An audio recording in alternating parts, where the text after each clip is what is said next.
The printed agenda, is that handy Yes. somewhere? Certainly. So, good evening, everybody. Welcome to the February 19th, 2013 Village of New Paltz Planning Board meeting. My name is Maurice Whiteman. I'm the chair of the Planning Board. Our members present are Elizabeth Harshaw, Tom Rocco, Michael Zerler, and Rich Steffens. Our attorney is Victoria Polidoro from Report Myers. And our planner, this is where I get Director of Planning. Director of Planning and Resources. Environmental things, Kurt Lavala. We have a rather brief agenda. We have adoption of some minutes from January 22nd. And Peggy. Sorry? Oh, I'm sorry. Kelly, I'm sorry. Our secretary and most esteemed secretary had minutes, Kelly Stein. We sorely missed last meeting. Happy to have you back. Okay. Thank you very much, Rich.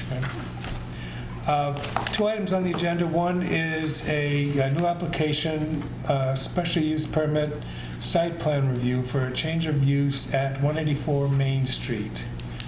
Our file number is PB 13001. The business is called Moxie Cupcake. Singular Cupcake? Wow. Sounds professional. And this will be a review for completeness and a secret determination, secret classification. We also have some minutes to approve of the January 22nd, 2013 meeting. So, will the Moxie people please come join us? Good evening. I know that many of you know me. I will disclose I am the village attorney here, but I'm here tonight in my minority interest as an owner. Pull up chairs, please. Of Moxie Cupcake. The majority, or the vast majority, is also here, Josie. So, yeah, Josie's going to let you know why when she's looking to make the move. I'll just sort of frame the application as it is on the agenda. It is a special permit use. The operation is currently at 215 Main Street in what is commonly known as the Medusa Building. And it was approved under the same special permit that this application is made under as a retail use, not specifically mentioned in the code. The operation that Moxie's looking to move is really the same operation. The site plan review, because it's an entire site as opposed to one space within an existing building, site plan review is an aspect of the special permit review. There are no changes proposed except for a paint job to the exterior, some modest changes to the interior, which may or may not even require a building permit. That's how modest they are. There's no changes proposed to the site plan except for the marking of parking spaces and the reactivation of what was an existing drive-through there.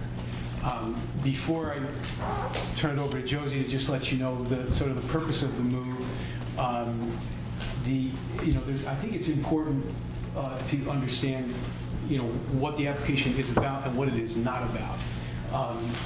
The retail space, although this is an entire building and therefore gives the impression of being substantially larger than the current Moxie operation, in point of fact, the only part of the space that will be occupied for the retail use is the downstairs space. And if and when you go in and see that space, you will notice that, I don't know, almost, maybe more than, slightly more than half of it will be utilized as the actual retail space. The real benefit of this space, and I'll let Josie elaborate on this for her operation, is that it just gives more literal elbow room for the baking process and the storing of the baked goods, et cetera. But the retail area is really somewhere, we don't know it precisely, but we think, well, around the same, yeah. I think it worked out to be my actual seating area. I think I have 19 seats in the Medusa, and then I have 18 seats in my current. I think the actual square footage of the Medusa location is 1,250, and this is actually 1,350. The downstairs of that building. The real area it's that's just being laid used. out better. Yeah, it has a better interior flow, and again, much more area, better area for the kitchen itself. The other thing that's important to know is there will be no fryers in this space, there will be no grills in this space, there will be no ranges in this space. Not even an oven or a range top, just our baking oven. There'll be baking ovens to bake scratch-baked baking products. There'll be hot plates used to heat up some of the elixirs that go inside these cupcakes. I don't know what they are. But I just think it's very, very important because we understand what some of the concerns may be about this space.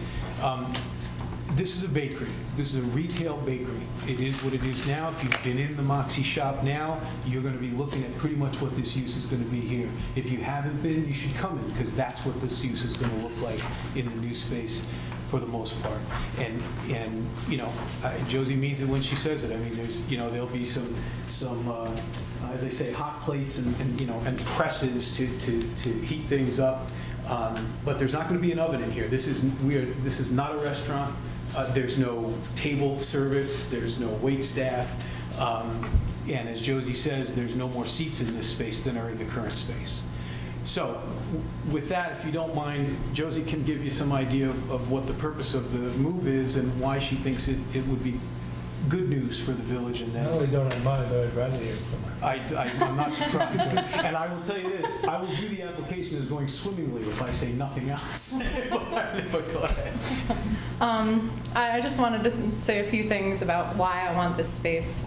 I've done very well in the Medusa space. I don't know if you've been in the space, but I love my space. It's very comfortable, very cozy, and I enjoy being there. I do, and I don't know if you know this or not, but I do a lot in the town. I do every single family of New Paltz fundraiser. I'm very active in this community.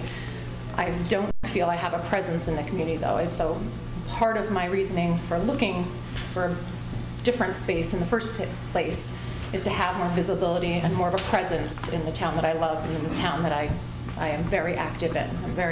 I feel like it's, I would be neglecting my true self if I weren't the same through my business as I am in my personal life as far as giving and giving back to the community.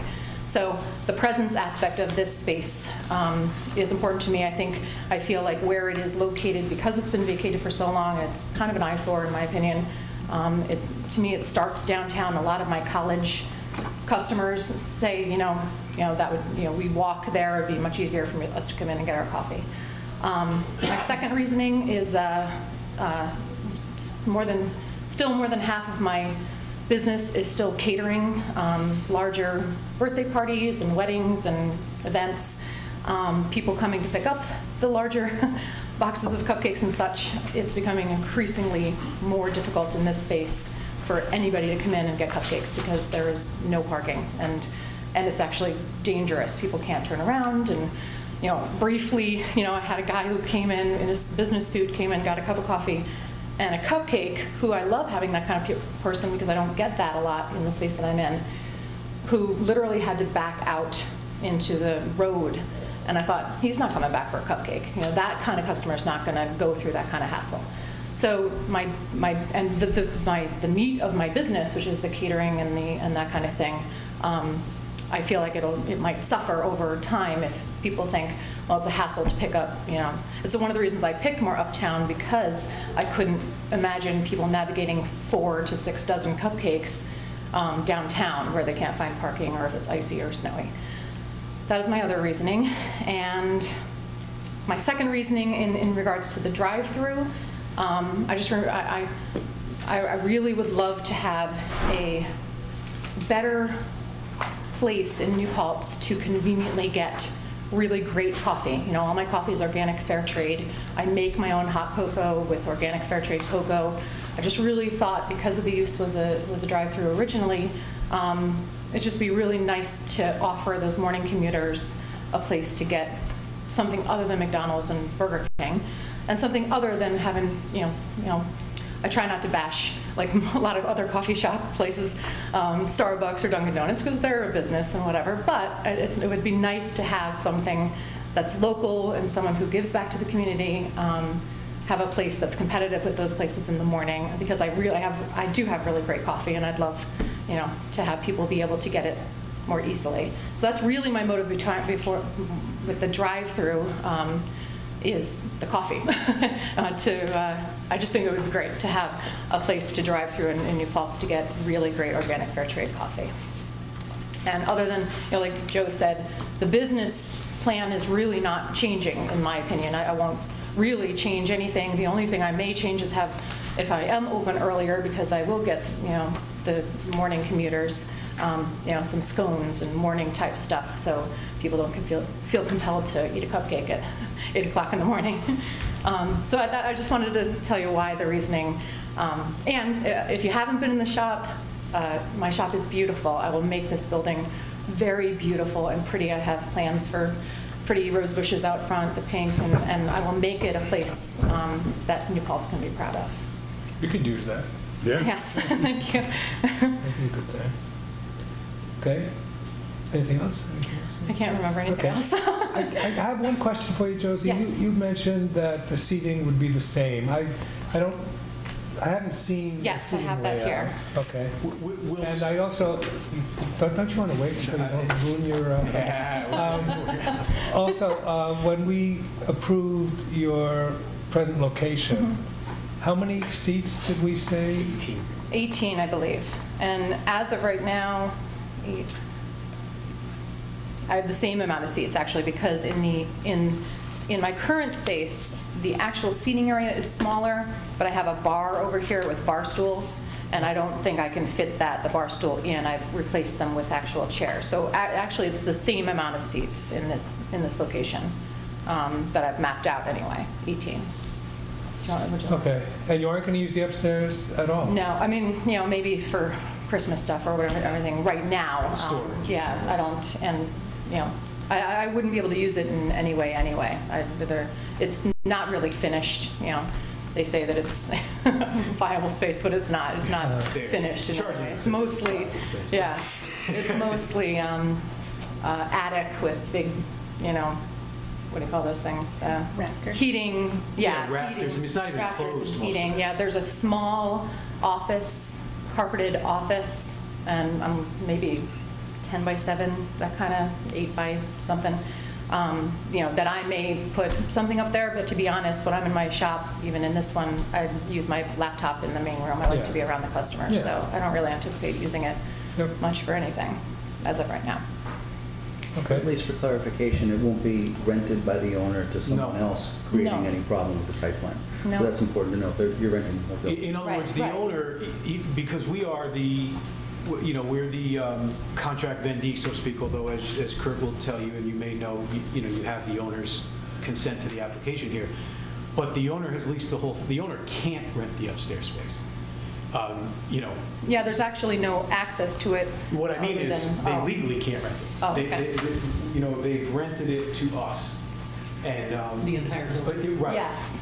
But for purposes of calculating the rent in that way. But again, as Josie says, you couldn't use it as retail space. If you come for a site visit, you'll see you couldn't use it for retail space, and we would be happy to say that. So we would do so. the drive-through thing was a surprise to me. Anyhow, I didn't see that in the original application, and don't remember. And the drawing that. Unfortunately, we didn't get to see the paper drawings. I didn't get to see it until this evening. I don't know if anybody else got to see it first, but... I got one, but it didn't include the Yeah, so building. that's right. It didn't include the building, and It's it missing had everything. So this was the PDF that we got also. Yeah, I dropped off 8 of these. Yeah. 2 weeks before ours. Yeah, Right. 2 weeks before this. So anyhow, we didn't see it Okay. for some reason, but anyhow, I didn't hear anything about the drive-through until I spoke with Dave Clauser briefly, and I guess that was after you met with him on Friday, was Yes. it? So that changed my my view of this anyhow, and I don't know, I haven't looked at the site after I learned that to know how that would work, but that's something that he will certainly help us navigate. Okay. Mr. Steffens. The drive-through. Yeah.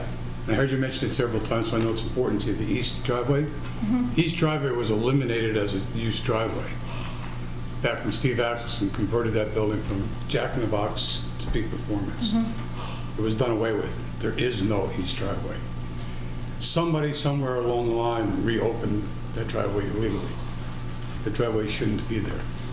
Okay. As a matter of fact, while Peak Performance was there, they had built a rather large cage to store their canoes in the area that's now the driveway. I had the office across the street at one time before I semi-retired. And when I did that deal with Steve Axelson, that was one of the things we negotiated. We negotiated away that driveway because it was such a dangerous access point. And if you look back into the file, you'll see the DOT was made fully aware that that was not to be a driveway. So when I saw the new idea of putting that back, that's going to be a major point, at least as far as I can see at this point. It's going to be a major issue to get that reopened up. So the driving window presents problems in terms of our plan, our zoning itself.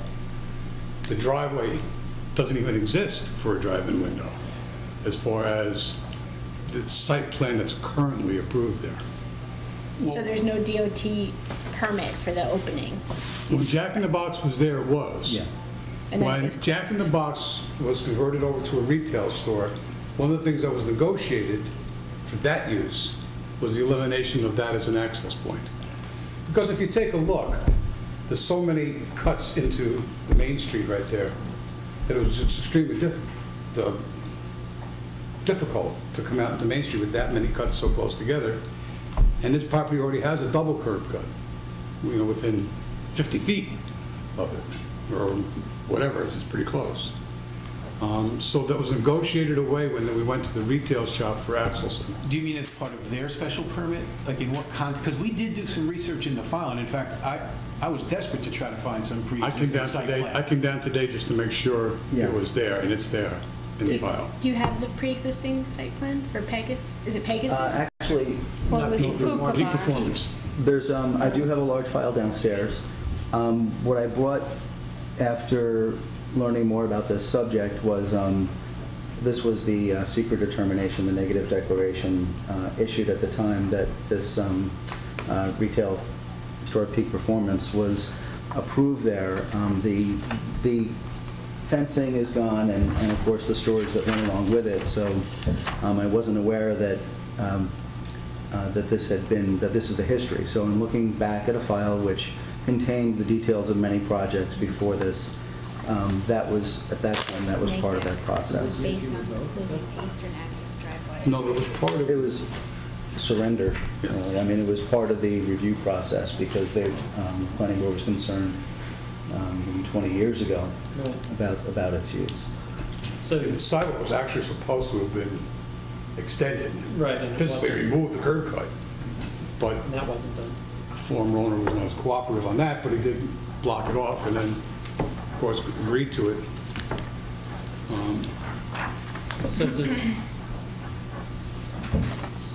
Does a local decision like that sort of supersede the DOT's?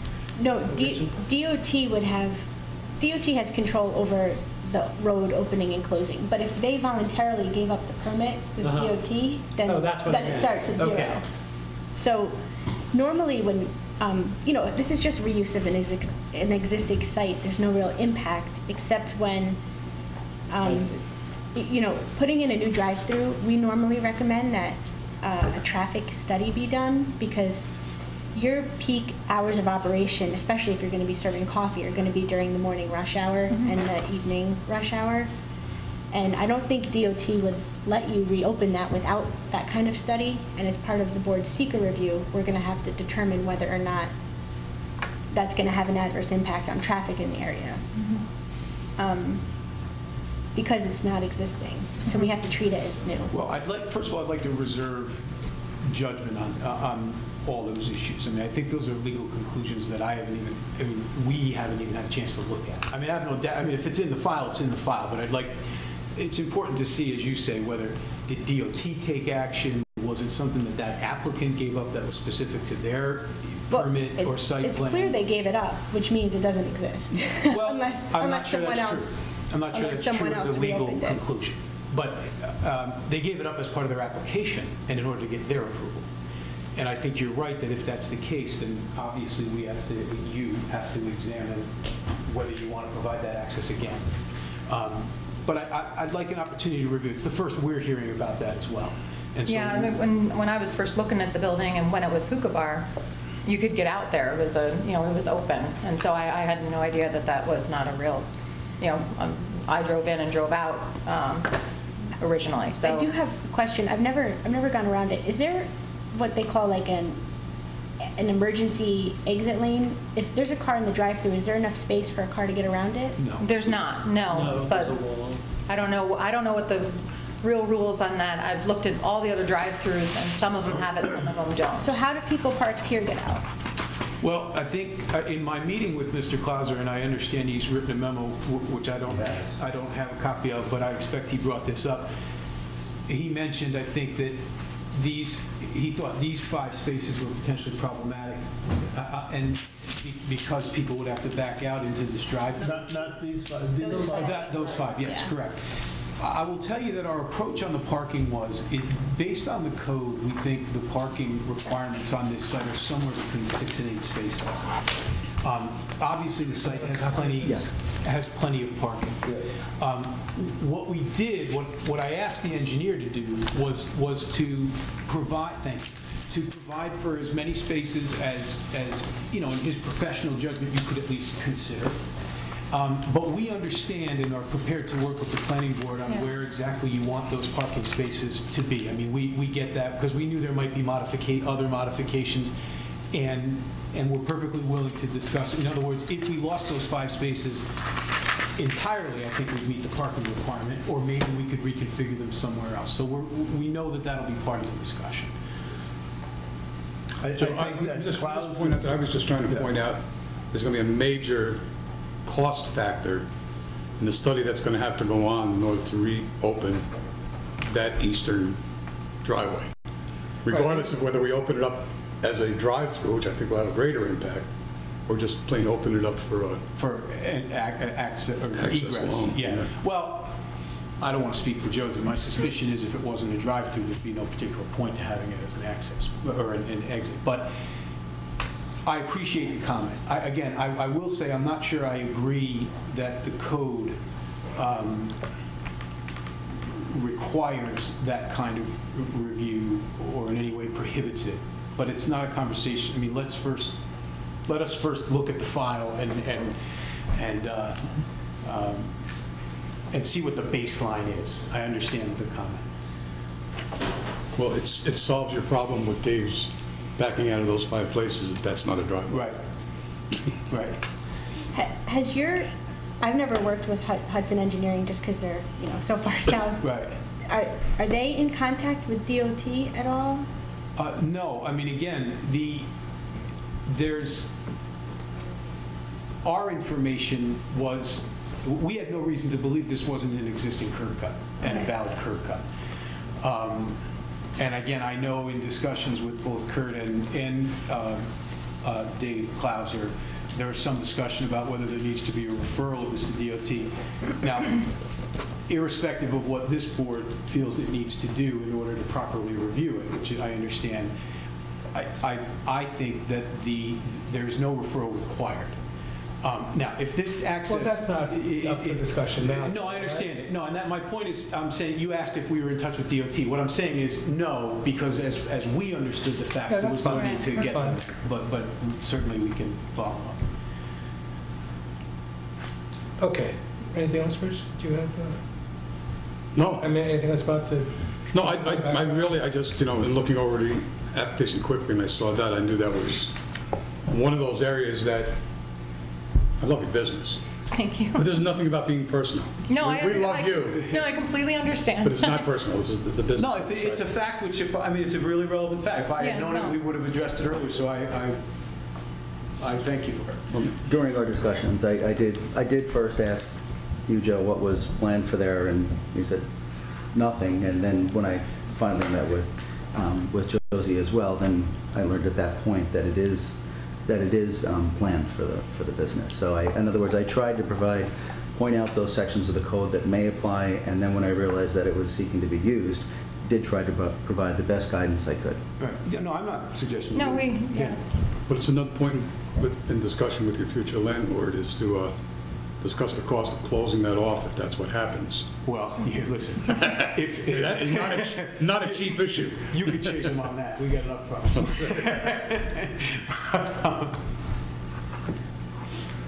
Mr. Zerler? Yeah, I have a question in terms of how this is being identified. You all refer to it as a retail bakery. I'm not sure why we're not listing it as a retail bakery in the application. I mean, that is a use that we have on our schedule. I agree. Are we not listing it that way? No, we're listing it as a retail business Bakery, use not otherwise not permitted. specifically mentioned. Oh, because that is literally the special permit section under which it falls. I mean, as I think What we've I- all been involved in discussions of. All right, let me ask the planner I had instead of checked you, the, since he's the one who made the Sure. designation. I had checked the B1 district and went through the permitted and special uses, and then I finally came down to the last one, which was a retail use not otherwise specifically mentioned. So I think bakery is, explicitly mentioned in other districts. I'll double check it right now. Yeah, no, I understand I that think retail that's bakery right. is not permitted in this district. I'm aware. What's not? What? It's not that it's Retail not bakeries permitted, are it's not not- mentioned. No, It's not permitted. It's Schedule A. There's a line through it, which means it's specifically not permitted. right. It's actually, I think it's an odd situation because it's not permitted as bakery, but under retail use not otherwise mentioned, it says bakery. Right, which would be village-wide, I guess, right? Not specifically for B1. I mean, I'm not trying to cause trouble. I'm just asking why. I mean, was the idea to find a way to allow it as opposed to recognize it for what it is and then say, oops? Well, actually, maybe I'm not entirely clear. I checked the B1 permitted and special uses Right. authorized, and then I found none except a last provision which said something to the effect of a retail business found to be harmonious with other uses. Okay, well, Maybe there's a conflict somewhere inherently in the code there that might needs to be be. fixed. There That would be is. unusual. Wouldn't be the first time. Well, no, I'm just, Yes, I mean, Reference that also. what's that? actually, that's what. Yeah, I know. He referenced that, and, I mean, he specifically referred to Schedule A, and And then he, Schedule A has businesses listed, including retail bakery and commercial bakery, two separate entries, and retail bakery is permitted in B2 and B3 and in the gateway, but it is otherwise not listed as a permitted or special use in any other district. yeah. Yes, and actually, I think So, Dave, I think Dave refers to this as something that, separate and apart from this review, that I and the planning board and the village board ought to fix, as it seems to be in conflict. In other words, one place, of course, again, I can, between Schedule A and the district regulations. right, okay. But in my quick review here, I also think Mr. Klauser comes to the conclusion with which I would agree, that based on its categorization in the retail business otherwise not specifically mentioned, I think he does come to the conclusion that that a retail bakery would not be precluded from the B1 zoning. I think he's pointing out that there appears to be an anomaly, but that the text of the code should control. Well, my understanding is the planning board is largely driven by what the code says. I'm not saying this is a good idea or a bad idea. No, it actually, the planning board does administer the code, and what you have is when you have a conflict within the code, if there is one, I think that's what Dave Clauser and I are saying. In that case, Victoria, I think there may be an immediate principle that that it be Conflicts have to be resolved in favor of the landowner. And Is that right? yeah, Okay. it's a tenet of land use law. That's fine with me. So he gets the benefit until it's fixed. Yeah, all right, I just want to make sure that we don't set a precedent if something else comes along. I mean, I have, again, this is not a personal. No, I understand. Look at this Your definition. bakery is great, It says- and this location seems, you know, if everything is worked out, could be a wonderful use for that spot. Certainly would be nice to take that vacant building and make it something. But I don't No, want we need to set make a sure we're on precedent that we firm don't- ground. Somebody else comes along and says, well, you did that for them. Right, I understand. See, here it says includes bakeries. Yeah, right. So then because bakeries are not specifically mentioned in the B1, Right, okay. it's a question. I see. All right, well.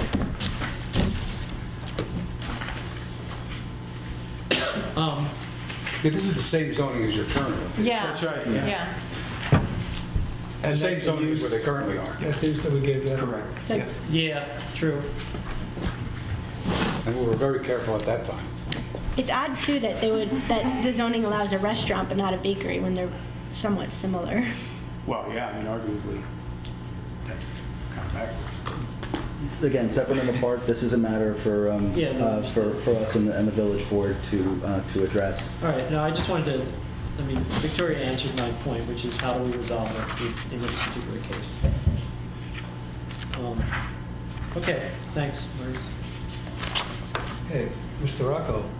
No, with all of the prior discussion in mind, I'm okay with what we've got so far. Okay. Ms. Harshaw. I'm okay with what we have so far. Okay, so I'm sorry you didn't get to see Mr. Clauser's memo before this. I thought I had included you in the distribution of it. It would be good for you to familiarize yourself with it so we can talk about some of the things that he... What's your take of the parking issues that he brings up?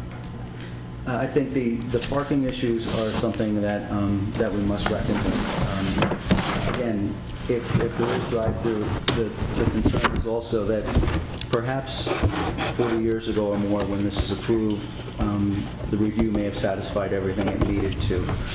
However, if you try to back out from, we were talking about some spaces that would be blocked. If you're trying to pull in off Main Street, there are spaces immediately there as you turn off that must back out. And I think it's incumbent upon us to try to avoid those types of situations, whether it be removal and greening of the initial spaces as you pull off Main. But what we have is one space per 200 square feet of gross floor area. So the floor plan, I admit that that's something that the planning board certainly can request and would be helpful to have. At the same time, and again, this is something we're looking at in terms of recodification, but right now it stands that these retail businesses not otherwise specifically mentioned, but in accordance with the intent of the district, stand at one space per 200 square feet, and it's roughly 1,600. yeah, 1,600 per floor. So the usable space here is 1,600, and that, of course, is 8 spaces. So there seems to be, because of the full disturbance of the site as it exists, finding parking spaces to stripe make doesn't seem like a large problem. What about the point that Mr. Clauser makes about the parking requirements for retail business and otherwise mentioned use requires the parking provision to be equivalent to the most comparable retail activity for which standards have been established. And then he says, accordingly, if fast food parking standards were applied, it doesn't appear the property would accommodate that number of required parking spaces. Well, And that, But that's not a use in that district. no, that's right. But what it says is, and I don't know, Victoria, if you have the code.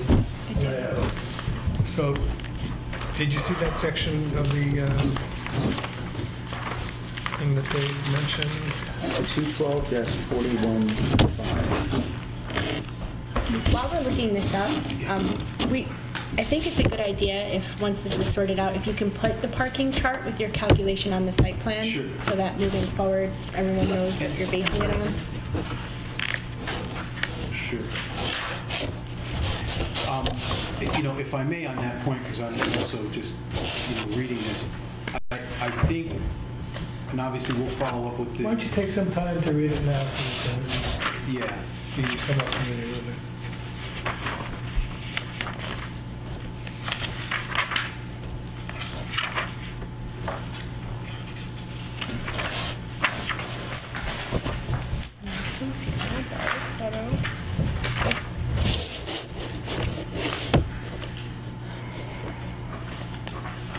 Right, so, okay.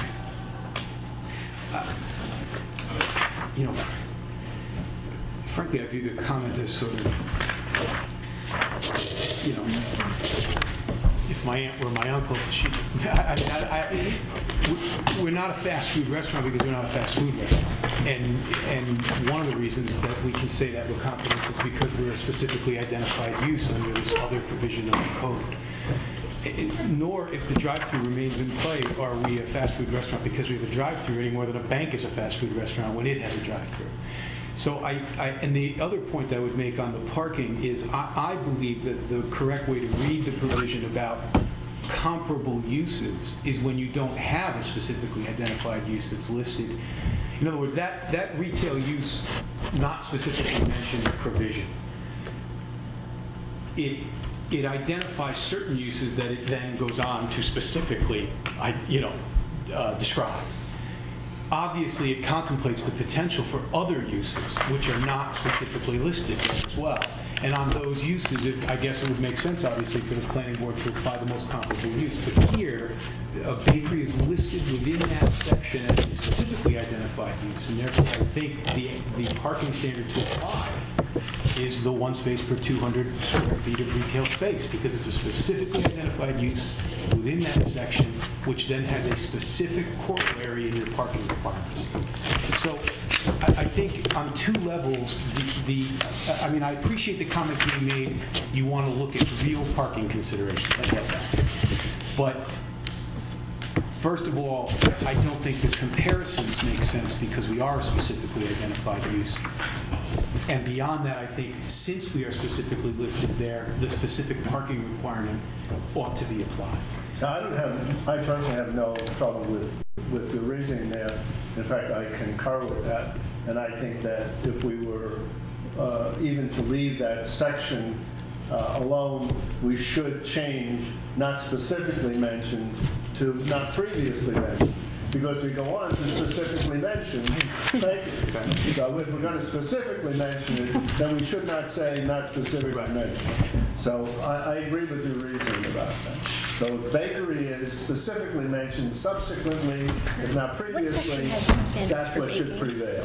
So I'm in accord with your thinking that it should be 8 spaces. So where did you the get issue 1 remains square feet from? about How do you configure that driveway, whether the drive-through is permissible. Okay. And Klaus's conclusion is that a DOT referral is at least probably in order, because he sees their probable impact on traffic, and in particular, if you're going to have a drive-through, there would be an impact on traffic. So. And as I understand what you're saying as far as parking, even without any of these, I meet my parking requirement with these here. You might well. But they're also, I think, Josie, mentioning that maybe here you want to eliminate these first couple of spaces. So we may need to put spaces up. Oh, okay. It's this section Yeah, I here think- where Okay. Yeah, I'd had that same question. These guys would come out and here. These guys could also come out and go that way, but they park the cars there. If there was, where the drive-through would be around here. And again, I've driven through a lot of drive-thrus in the last couple of weeks. I mean, I would have to be doing a really great business if I had a queue all the way over to here. So I think, there would be, if I had, 1, 2, 3, 4, 5, 6 cars, it would be an issue right there. So I understand that. But I think I wanted to make sure I was understanding you correctly as far as the code goes right now with what I'm approved at. Even these spaces would do, even if I had to remove these spaces there. I think that's why the parking calculation. I'm sorry? I think that's why you need to put the parking chart on the plan Yeah. and number Okay. them, so you Also, can. At the same time, while this is not a fast food restaurant, in other words, our drive-through standards for fast food restaurants do reference the stacking of up to 20 cars. Now, I don't particularly see that, but we're all hoping for success at this location, and we understand what peak business hours mean, and that means basically the AM rush. Thus, I think the engineer, what I had hoped he'd do was show the average length of a vehicle, which is in the neighborhood of 20 feet, a couple of feet between them, and what are we looking at as far as cars, and that might solve. Yeah, Kurt, I talked to the engineer, and because you mentioned that, and we can have for our next submission, I believe he told me today that you could comfortably get 15 here, but I'll give you a plan and show. I think this is something that Mr. Clauser has to review and tell us what he thinks we should ask for. Yes, he does give us some direction on that.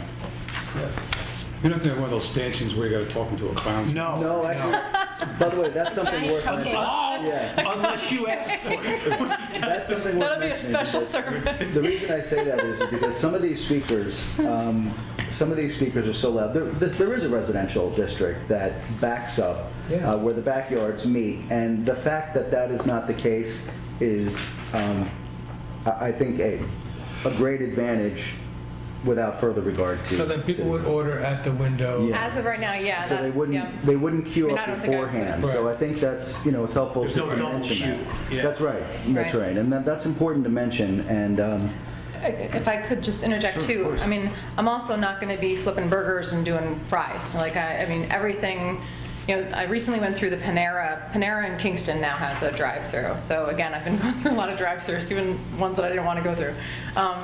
And I would have just a clear menu of what we had. I would break up the cupcakes that we have on Monday, Tuesday, our daily cupcakes, and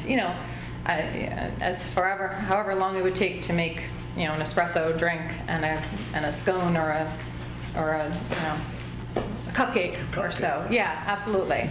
And I think I would also. But it's not even making a cupcake. No, I mean not even making. That's an no, exaggeration. Cupcakes yeah, made. It's literally pour the coffee, give them a cupcake. Exactly. Yeah. And so I have, I would like everything clearly marked so that it would move quickly, and we're not really preparing anything to order at the window. For the minutes, can I just clarify earlier, Mr. Lavalla was referring to the Schedule C parking requirements for retail business or service not specifically mentioned. There's not specific requirements for bakeries, as far as I can tell. No, but it's a specific requirement for that section, and that section is defined. I just want to make sure that we were clear, so when we go back to read it later, Right. we know what we're talking about. it's true, unless there's another. Again, I hate to raise the specter of another something else that needs to be adjusted to the code. But was there reference by? There was some reference to Dave Clauser about another parking standard. So, but again, we might come back to the same legal tenet, which is whichever is less restrictive because of our own conflict. We would be applying the less restrictive standard. But we're not quite there at that point yet. With regard, Mr. Chairman, to what you mentioned before, Dave Clauser provides some direction, I think, once the information that he refers to is submitted, and that includes, it would be the referral to DOT, as well as, at the same time, asking the State Department of Transportation for guidance regarding anticipated traffic turning out of the site, and at that point, I think, of course, we'd want his review once we've seen these additional details that we're talking of. Yeah. Yeah, because I don't know.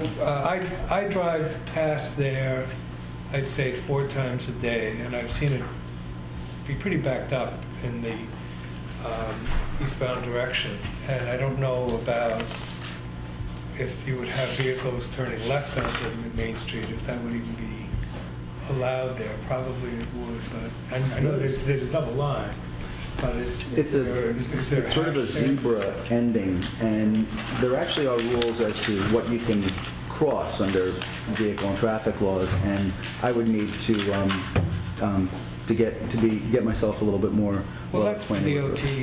Yeah. Right. Yes, and again, then there's the possibility that they could, alter the pattern of lines, but Well, that was one of the other confusions of having that eastern driveway curb cut, was when people would pull out and try to turn west from it. Yeah. It was, just this much. I mean, Well, if you go up that way, I don't know if you go up that way between 6:30 and 7 o'clock in the morning. Yeah. You need blinders. Yeah. There's 2 spots on Main Street that hit the morning sun just perfect. It depends on the time of year, obviously, but yeah, it can be quite treacherous. And when it's backed up, which is common enough for it to be backed up beyond Oakwood, it can be iffy to get out of there. And well, I don't know. Anyhow, that's for traffic engineers to figure out, not us. Okay, Victoria, did you have any other issues or questions about this? Well, I was going to ask about the weird spacing, but I see on their It's plans just- it's not weird. Yeah, part of what happened is, for some reason, the PDF of this document does not fully load on people's screens, I think, unless you've got some super duper engineering program, because that happened to a lot of people. Yeah, well, But we did drop screen, off. but it didn't print, so it must be in layers. Yeah. And yes, there was that adjustment, that revision on the day before the submission deadline was actually is the last thing to appear on the screen, at least on my desktop. But, if we submit hard copies in a timely manner next time, I mean, will you get them? Yes, Because and that has to do with me, my office, and the changes in I didn't mean to, I didn't mean it that way. No, I come think- back Joe- because we're having Joe, problems with the the PDFs. reason, no, well, you shouldn't have a problem with the PDF. It has to be openable by mere mortals without engineering programs or degrees. And the reason that we want PDFs is so that people who may not be home at the time that the documents come in and need to be reviewed can get it, so that our attorneys can get it, so that anybody can get it when they need it. I also want to be able to put it on the website for public view. So it has to be a PDF that's not terribly large in terms of the size that it takes up on a computer. It doesn't take, hours to load or even,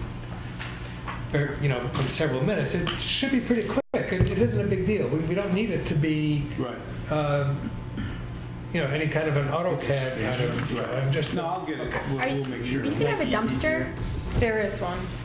Yeah, there's no dumpster in it, but this is where the garbage, it's fenced off. It's fenced off. Yeah. The site has, in visiting the site, there has been just general neglect since, I suppose, about 18 months ago when the last tenant departed. So there doesn't appear to have... Is it 18 months, really? It may be, I think it's approximately that, yeah. But there wasn't much maintenance. I cannot figure out if the LP tank at the rear corner of the site is still in service. He told me it is, and I just need to call. Okay, well, the other thing is that the owner should clear it. There's debris and trash around it. That should be done, so at least it can be known that that's the case. And he's taking out, the landlord is going to take out a lot of the ugly bushes and stuff as part of my agreement so that we can plant some pretty stuff too. So some of the neglect that has happened is going to, I've already worked out with him because I don't Thank you. like that either. Thank you. And typically that's also shown on the plan so that the planning board knows what will be provided. Is the question, do we have a complete application? Is that the question for tonight? Well, that's one thing we have to determine, yes. And we also have to figure out how we're going to classify this for secret. I did notice that Mr. Clauser suggested, I think he's right, my humble opinion, to type 2 action. I actually recommend unlisted coordinated, because we're going to have to go to DOT on this, and it'll facilitate the review process to do that. I think if there was no drive-through, I would agree that it's type 2, but I think the addition of this takes it out of type 2 and puts it into unlisted. Well, according to our code also, all B1 applications are required to go to DOT, and we have to just, you point that out in your memo. Yes, although there was some subsequent discussion. I think that's been clarified by what we found in the project file about the closure and the abandonment and its condition as part of a negative declaration in '93. So I think now, I think it is required to be referred to DOT, which changes it. It's not required. That provision in your B1 code is for new construction or major renovation, and it falls under a subsection with a significant list of things that are only required in that kind of application context. I'm not suggesting you've been advised by your engineer that it would be wise to get an advisory opinion from DOT, and we're not resisting that. But I would clarify for the record that it's not required. Well, I think, for the record, if you're trying to open up a curb cut that's not legally open, then it is required. So it depends on this curb cut, whether it's existing or not. I agree, and I'd like an opportunity to look at the file on that. I would respectfully request, although typically you want to move as quickly as possible, that you not type it under secret tonight. Because I think there's still some open questions about. I think. Well, without that, we don't have a complete application to send. Right. Well, I'm under the impression we don't have a complete application anyway, because we don't have a site plan with Like all of the details landscaping, on it. We don't lighting. have landscaping or lighting. We don't know what the parking layout's going to be. Yeah, Michael, we've gone through that before. We don't get all the details till we're done. It's part of the We've got a review site process. plan. May not be a great one. This one? May not be a great one. May not be a good Well, one. the version I have doesn't even have a building in it. I agree. But to to be fair, the version that was submitted to the planning board is complete. It's this version, and it was completed in a timely manner. Yeah. I dropped off, denying that it was yeah. complete. I dropped off 8 of these It 2 was. weeks before. And I would also say that, Personally dropped again, off, and I'd rather not see the applicant all right. held up by. many of those things that you're talking about that are required for site plan, again, I don't want to create a controversy because we're going to work with the board on this in any event. But as far as a complete application goes, many of those typical things, like even landscaping and lighting, also fall under those provisions for new construction or major renovations. So it's at this board's discretion what's required. Can I interrupt for a sec? Let me just say, since I was in the middle of listing stuff, that you all are proposing things that are generally going to be beneficial to this particular site, but we don't have them on a site plan. And so therefore, it would be helpful to have those things so that we can evaluate it. We also don't have a floor plan. One of the questions that would help me in assessing parking, and I believe you're going to have more than sufficient parking, is how many seats you have inside, because it just gives us a sense of whether there's going to be a significant number of customers who may be lingering there, as well as customers who are coming to pick up things. And so all of that information makes it possible. Otherwise, I feel like we're going around in circles tonight for things that we're going to have to come back and do when I actually have something in front of me that I can look at. Well, I agree. I'm not suggesting you don't need any of it for your review. The Okay. question is whether a complete application is considered. And I don't believe that. That's fine. All right, so may I have a motion to determine that, or to say that this application is not complete? So moved. Second? Second. All in favor? Aye. Aye. Rich? Yeah. Aye. Okay. All right, so we've determined that it's not complete for us, and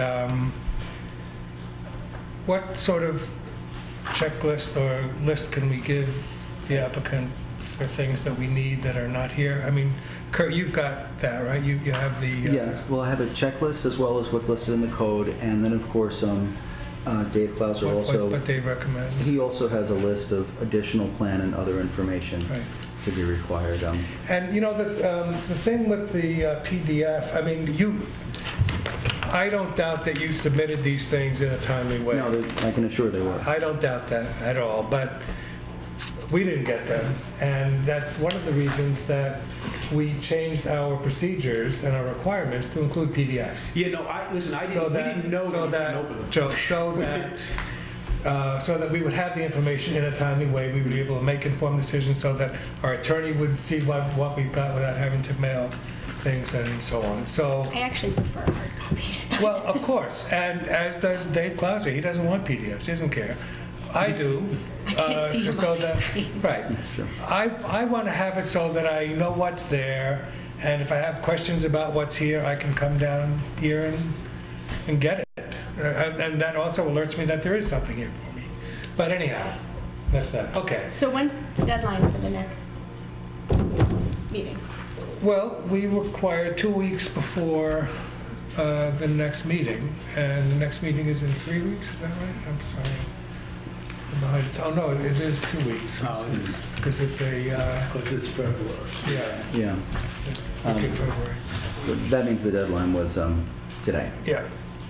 So I don't know how much work you have to do to comply with the requirements for a complete application.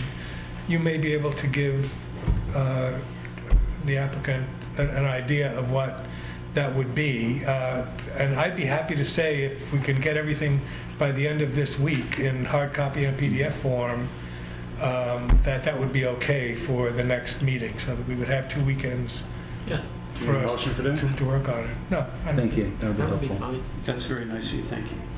So I'll just make a couple of specific suggestions based on what we've seen and what I said. I mean, Rich is right. I'm not trying to go overboard, but as I said, an interior floor plan would be I have that helpful. here. Okay. It's more than helpful. We need, We Well, require. part of my, okay, so the things that I would like to see or that we need, interior floor plan, the parking calculations, and where you think that parking will actually go, not what the existing parking is.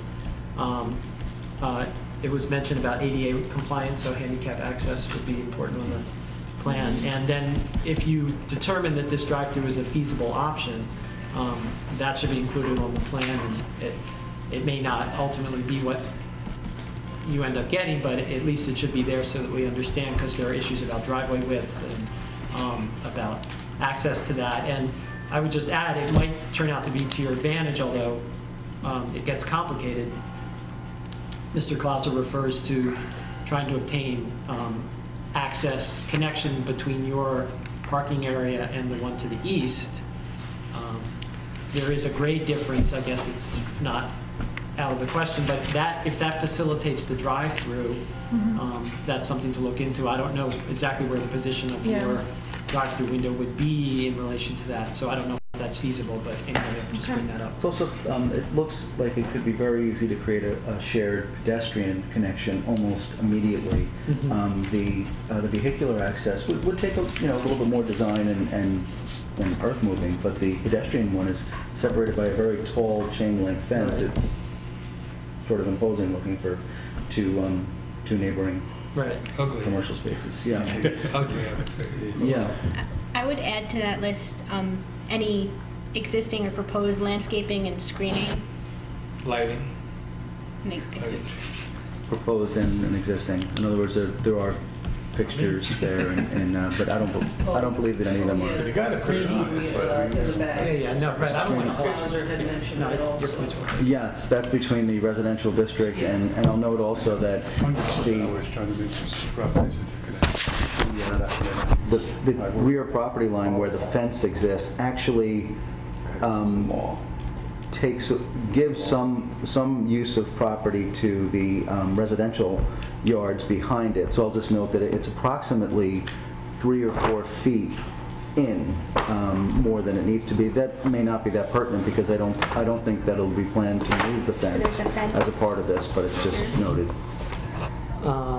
There's definitely a fence along In the rear or to the side? In the rear. In other words, I was looking at the distance between the LP tank and the rear property line, and it looks much closer. In other words, the fence isn't shown really in. It's the extent of the pavement, which right now is under leaves and snow. But at first it appeared the LP tank was much closer to the rear property line. Then I realized that the fence is artificially infringing on the applicant's property, the owner's property, the subject property. Oh, the fence belonging to the residents. Actually, I think it belongs to the. I think it belongs to this the property owner. Okay. Yeah, and for some reason it was placed, but so the LP tank is not actually in violation of where the property line is. It was placed in a legitimate location. It's just that the fence makes the property appear smaller than it is.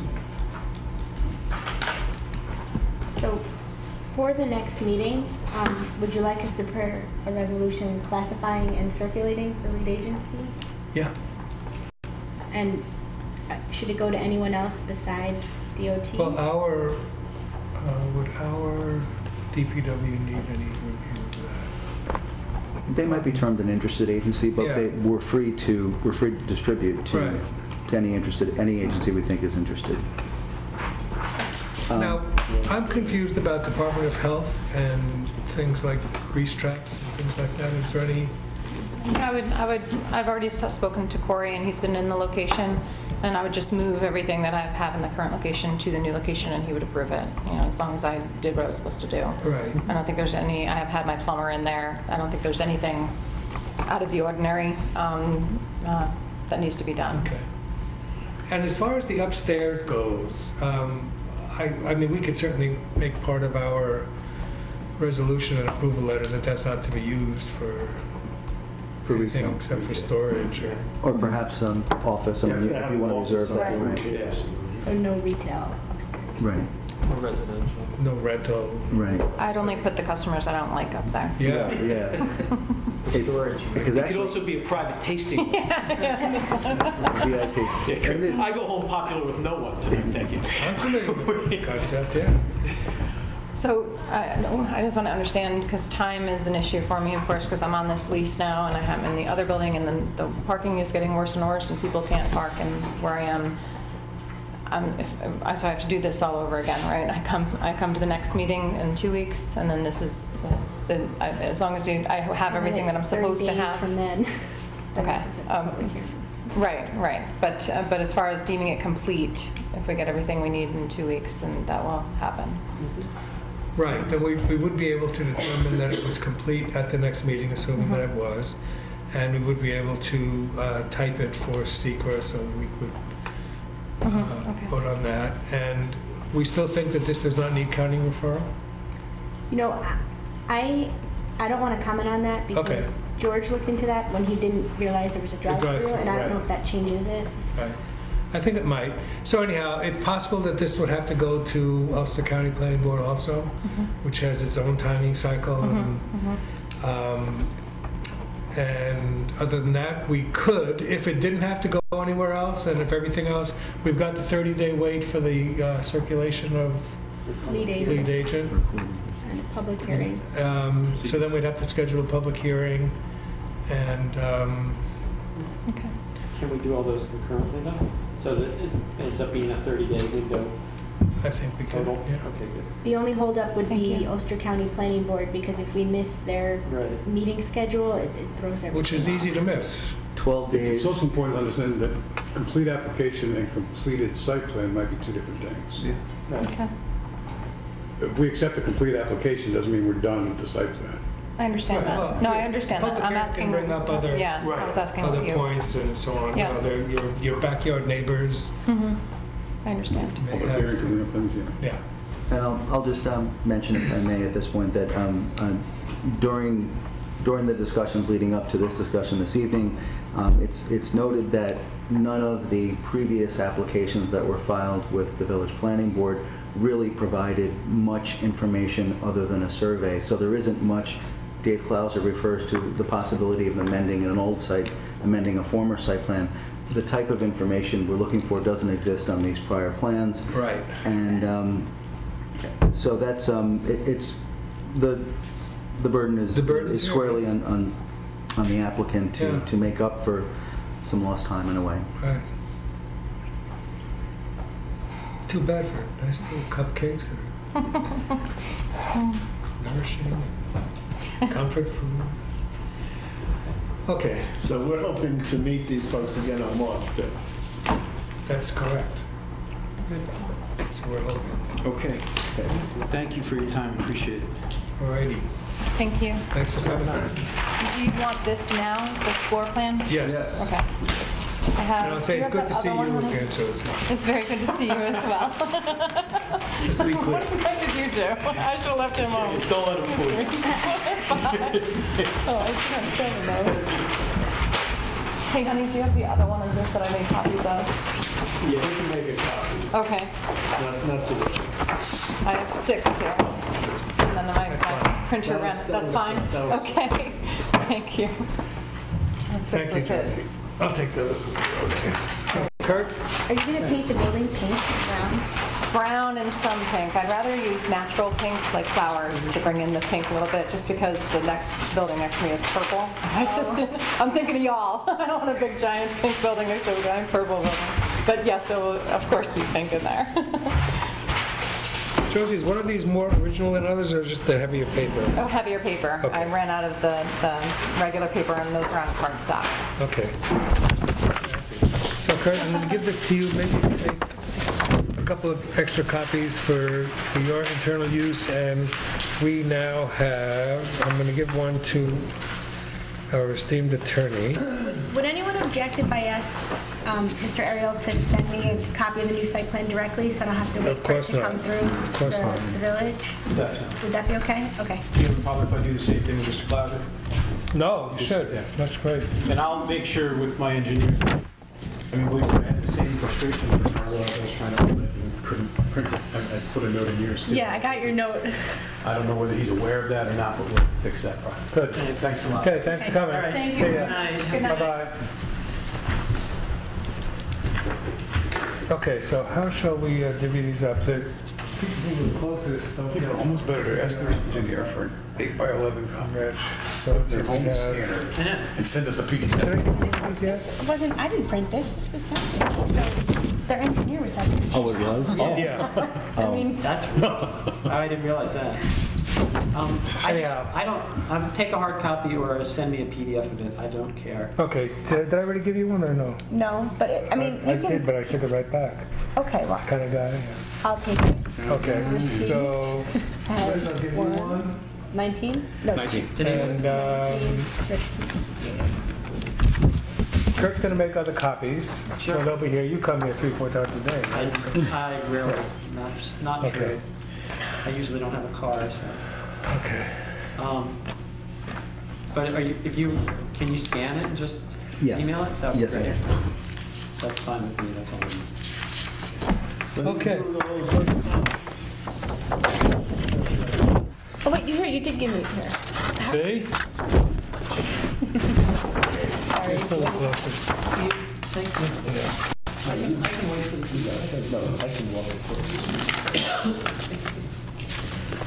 Okay, next item on the agenda is approval of the minutes for the January 22nd meeting, is that correct? Actually, Uh-oh. Mr. Chairman, I may have misstated. Maybe Yes. I didn't refer right to the two sets of minutes we're talking about. Is I it, have 2 sets You did. of from I did? January Okay. 22nd and January February 26th, 5th. February 5th. The one Disregard, that, the one what I that you said. gave us... Never mind. The one that you gave us tonight was February 5th. February Oh, 5th. yes, that's correct, yeah. For which I did not have time to review, so I took it off the agenda because we didn't have it in time. Understood. So I want to review or approve or make modifications to the January 22nd meeting. I know I have that. So that's the one where we have the circ. Yes, Okay. but I have. Did you know that our secretary is it dyslexic? Yeah.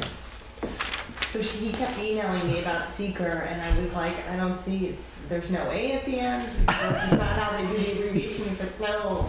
It's like, And then I sent her an email in code with things backwards, and she got it. She read it right. She didn't even notice it. This is a real problem. Okay, so the only modification that I wanted to make to that was that seeker was spelled circ. And anybody else have any questions or changes? So I like that my name was spelled correctly each time. That's the important thing. I did have a few suggestions. I think I circulated to the board and to Kelly.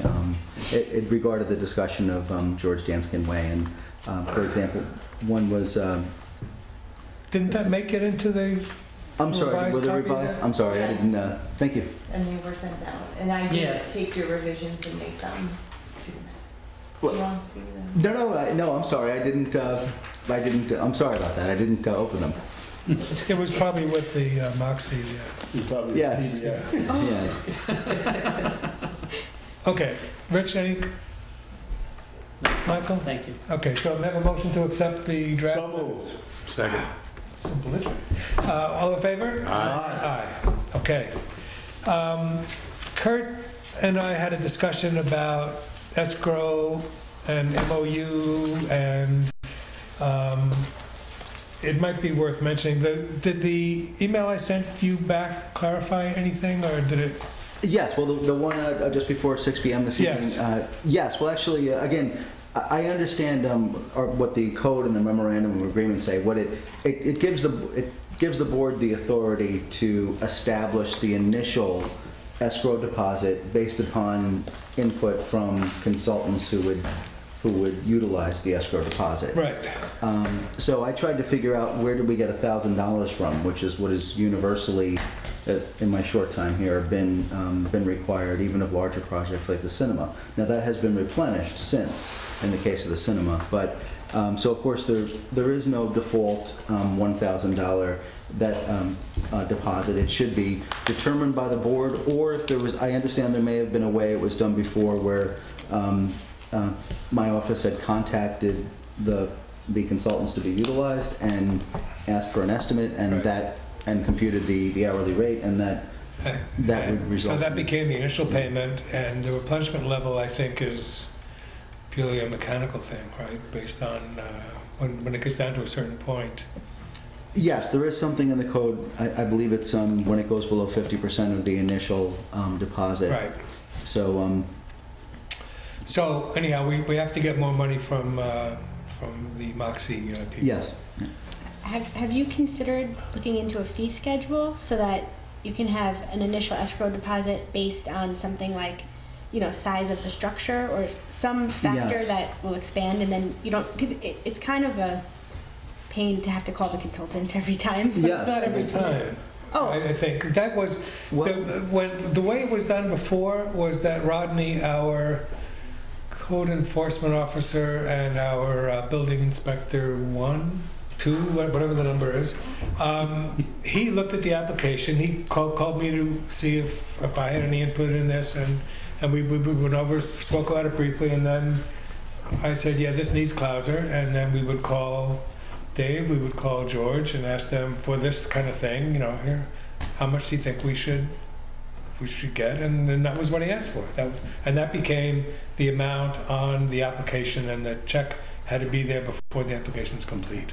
As long as there are no challenges by applicants to that, I mean, it doesn't adhere to the code, but again, it is, just as Victoria mentioned, it's an impediment to efficiency if we follow that. As far as, and actually, yes, I had prepared for the town of Beekman and Dutchess County not only an administrative fee schedule to be updated, but also initial escrow deposits, which are of course based more on residential subdivision because it was a 30 square mile town. Right. So I'm not. However, this is one more thing where we might wish to recommend adjusting the code to the village board to match exactly what we do. But in the meantime, I recommend hiring a good land use attorney to go over the code top to bottom and not keep chipping away at this crap and Agreed. making it even more self-conflicting. We've had enough of this for as long as I've been here, and I'm sure for the 10 or 15 years before that, easily. yes. On estimating these escrows, though, I mean, the point I brought up tonight, only because of my history in this town, this driveway issue just went in engineering fees fivefold, Yeah, at least fivefold. yeah. And I can understand why she would like to have it, but I'm also concerned about the impact on the residents behind them.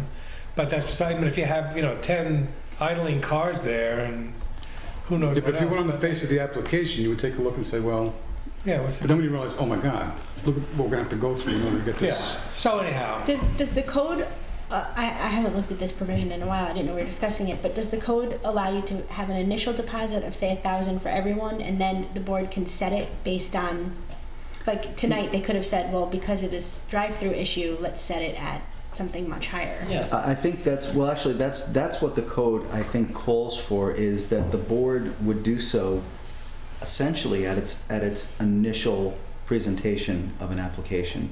And I can... of an application or of the pre-application? Right. See, because the problem is, Kurt, we get to this point Right. where he comes here and we're looking to make it a complete application and so on. We've already had the advice of the engineer and some of the attorney, and it blew through the $1,000 in no time, and we haven't done anything really beyond that, which is why I thought the process that we had may not be legit for the code, and if so, we'll have to figure that out. The camera's still rolling. Yeah, that's fine. But I would like to have it in that way so that we can make it reasonable for us to do it, and not when the applicant's here to establish it, because by that time we will have it'll either just say we can't do anything until the applicant comes here, and that further delays the process. And I'm looking to make things expedient here. So I would like to have it so that we do that kind of cursory review by ourselves here, and then call the experts and see what they think it will be for them to submit their reviews reports and come to meetings and so on, and then that's the escrow. Now, if you think we should, Victoria, if you think we should have a vote each time we establish? I was only suggesting, I like the idea of an initial escrow deposit because it allows people to look at it and it speeds the process up before the first meeting. I think that's fine. All I was suggesting was that if the replenishment amount of $1,000 isn't enough on a larger application, just keep asking for 1,000, 1,000, 1,000. Perhaps the board in those situations could set it higher. Well, we have in the past, I know, asked applicants for $5,000 replenishment when we knew there were. Yeah, the replenishment is not automatically 1,000. Oh, okay. But It's not. I honestly, my understanding is that this was all based on a memorandum of understanding. Right. And I wasn't even aware that this was codified. This was set up a few years ago because previously there was no single system for getting, ensuring that bills were paid through escrow systems and the money was coming out of the planning board's budget. So it may not be codified or formalized, but $1,000 was, I believe if you speak to the treasurer, was the sort of the baseline amount, and that any reasonable application would require, that's going to come to the planning board, it would be 1,000. And I was surprised to see when I looked at a copy of it that Liz gave me tonight, that the amount is not filled in. Well, this is a conversation that I had with Kurt, that and also that there's no signature from the village on it. Right. So I did mention that to Kurt last week or 2 weeks ago when I got it, and said this isn't a complete application from my perspective, because it wasn't filled in with the amount, it wasn't signed by anybody, maybe it was signed by the applicant. No, it was signed by the applicant, but not by the mayor. Right.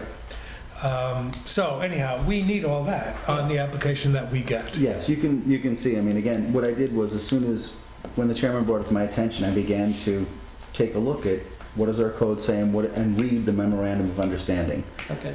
There may have been one way or another. I wasn't here to see it, but a $1,000 default figure was established somehow.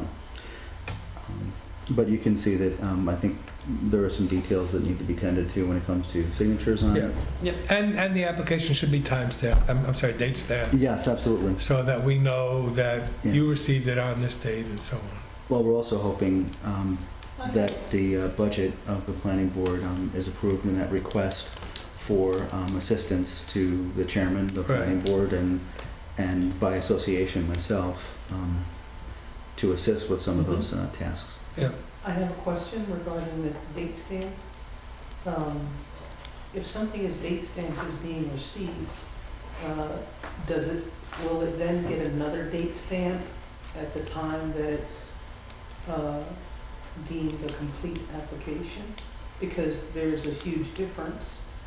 It's my understanding that there's a difference between when it was received and then when the clock starts ticking after it's then been decided that it's a complete application. You know, there are several mileposts here.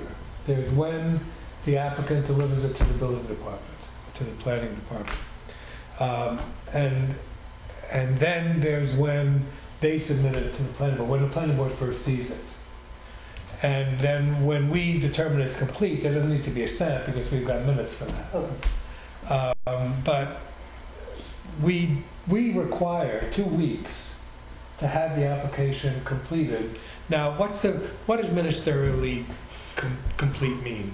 What do we mean by that? That just means like Ministerially complete. It means that it's been submitted and it meets the written requirements of the code. So let's say the code requires you to show landscaping. right. You may not like the landscaping they put in, you may not think Yeah. the landscaping is effective, but if they've It's shown there. it, they've shown it. Right. So we require, before it comes to the planning board for a meeting, we require it to be ministerially complete. And that's for the building department to determine, inside the planning and ecological. I get it, yeah. Right now, the building inspector is empowered to perform that review. That too may change once again. Right. And incidentally, I don't know that I mentioned this before, but that memo that you sent around, that 3-page thing for this application was Great. very, very, very Thank you very good. much. Yeah, that was great. Thank you very much. That was, I mean, if I would have written that, it would have taken me a month, and it wouldn't have been as good. So I thank you very much for putting that amount of effort into it.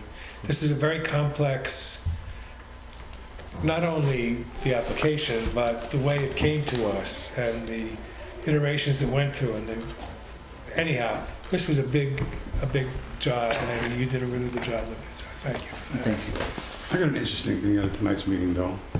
How bad of a parking problem do we have on Main Street at that current location? It's bad. It's terrible. But that's because we don't have on-street, we don't have municipal lots. Did you see, Well, we know. Rich, you weren't here, but maybe you weren't here. On April 5th, 2011, let me find it It's going to be here. an issue when the person comes in next wants to use that space. Well, I mean, I know the parking use grew I had it. with the current restaurant changes. Oh, it's weird. Yeah. They went to more tables and more space and... So the resolution for Moxie at 215 Main Yeah. Street Yeah. says that the existing parking lot provides a sufficient number of spaces for existing business and the proposed bakery use, to wit, 14 for the restaurant, 2 for the antique shop, and 6 for the proposed bakery. It had nothing, it didn't mention the residents, and Moxie now has, I think it's 6 seats outside, and it may be 8 or 10 outside that were not on the original. I swear they were not on the original floor plan. Maybe they were. They were not on the original. Thank you, Mr. Rockwell. I was here, but they were not on the original. So I swore, and he affirmed. I affirm Okay. that. So, you know, it's crazy. And we all know that premise, those premises, 215 Main Street, has some parking issues. And this restaurant is a much higher intensity restaurant than what was there before. Many more seats, probably triple than what they had before. So, and that's without the Yoga studio. the deck. The deck. For what was that? What was that called? To attract people in from the street. To make it more pedestrian friendly, right? Pedestrian friendly. And without the yoga studio. Actually, I've yet to find a site plan in the file that I can say for sure is the approved site plan. What I found so far shows one direction in for vehicles going to the back to parking and coming out at the western end of the site. Oh, no kidding. Now, I'm not saying that that's the At 2:15? plan, but so far, yeah, I mean, but I have not been able to put my... I don't doubt that. I don't doubt that, because I know things change here sometimes without, okay. Well, part of the problem too becomes when an individual tenant wants to come in, it seems so burdensome to make them do a site plan for the entire site at that point. It is, it's terribly burdensome. However, but it's been the subject of discussion enough, and I want the chairman of the board to know that it has not escaped me. I have discussed it with the building inspector. Building inspector has responded with regard to enforcement, but I hope that we do have the opportunity to address these things, which the board has made clear to me. I hope so. Why can't we make it a requirement, oh boy, from a land developer, you're not going to hear this too often. Why can't we make it a requirement of the building owner to supply us with the parking plan? That's what I was going to I mean, that's technically what it is, because, Well, not if he has the applicant. well, the Well, he building has- owner has to consent to have the applicant represent them. But typically, the applicant is the one that shows up to represent them. But it's expected that there would be some level of cooperation. Yes. Otherwise, you might, the board and the applicant might get the sense that they don't have the cooperation of the person who's looking to forge a lease with them Right. as owner. So, Well, if we can clarify, what is the maximum number of spaces that are there, then the building owner conceivably, has access to, or he can call your office and say, okay, these are the current uses. How many spaces does that require? And then he can subtract that from what he has. If another applicant comes in for a vacancy and he can't provide the parking, then there shouldn't ever even be an application in front of us. I mean, it would be disingenuous for the building owner to tell an applicant, a prospective tenant, to come to us with an application if there isn't enough parking there. And that's a fatal, and that's what I meant. problem. That's what I meant by an opportunity to address that. And again, I don't know if it's to the satisfaction of the board, but I am looking for that opportunity as opposed to investigating ramifications of revoking a special use permit for a restaurant in operation. Mm-hmm. But this, at that point, again, these things become within our purview, at least as I understand it as a planner. Mm-hmm. Thank you. No, but a 1,500 Director. square foot vacancy because there's no parking available to fill it is going to cause that property owner to talk to his restaurant. Mm-hmm. Yes, I mean, it could cause a couple of different implications. Yeah. May I have a motion to adjourn? So moved. Second. Mr. Early. All in favor? Aye. Aye. Like to move Thank you all. Like to So end- Kurt,